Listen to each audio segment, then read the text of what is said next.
ഒരു ചായയാണ് എല്ലാ പ്ലാനുകളെയും മാറ്റണേന്ന് കേട്ടിട്ടില്ലേ? അതാണ് ഇവിടെ നടക്കുന്നത്. മാരാരി ബീച്ചിലോട്ടൊരു യാത്ര.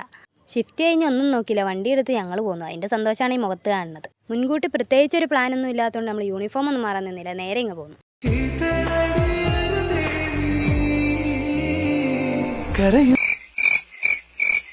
ഇതാണ് പറയുന്നത് തിരയുള്ളപ്പോൾ ഓടണം എന്ന്, അല്ലെങ്കിൽ ഇതേ ഇങ്ങനെ ഇരിക്കും. പിന്നെ എല്ലാവരും സെറ്റാക്കി ഞങ്ങൾ ഒരുമിച്ച് ഓടാൻ തീരുമാനിച്ചു. പിന്നെ അവിടെ ഒരു കൂട്ടയോട്ടം തന്നെയായി.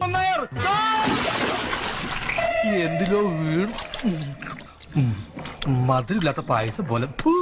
കടലിൽ നിന്ന് കയറി വന്ന എസ്തറ്റിക്കലിയുടെ കുറച്ച് ഫോട്ടോഷൂട്ടാണ് ഈ കാണുന്നത്. തിരിച്ചിറങ്ങാൻ നേരത്താണ് ഈ മാങ്ങക്കട കാണുന്നത്. പിന്നെ എന്തായാലും ഇവിടം വരെ വന്നാലേ എന്ന് ഓർത്ത് എല്ലാം ഒരേ മാങ്ങയും വാങ്ങി. ഞാൻ ചപ്പാത്തി കഴിക്കാറില്ല, ചോറാണ് തിന്നണത്. അതുകൊണ്ട് എനിക്ക് ഹിന്ദി അറിയാനും പാടില്ല. അതാണ് കാണാന്ന് പറഞ്ഞപ്പോ ഞാൻ വേണ്ടാന്ന് പറഞ്ഞത്. ബസ്സെന്നിട്ട് അലക്കാൻ പറ്റുള്ള ഇത്തിരി ചോറ് തരും. ഓ, ഇതും ഹിന്ദിയാണ്. എനിക്ക് ചപ്പാത്തി നഹി നഹി. ബാങ്ക് വിളിക്കാൻ നേരമായതുകൊണ്ട് നമ്മളിങ്ങ് പോന്നു. എന്നിട്ടൊരു മന്തിക്കടയിൽ കയറി ജല്ലിക്കട്ട് മന്തി ഓർഡർ ചെയ്ത് നമ്മൾ പയ്യെ കഴിച്ചിട്ട് തെറിച്ച്. അപ്പം ശരി, ബൈ.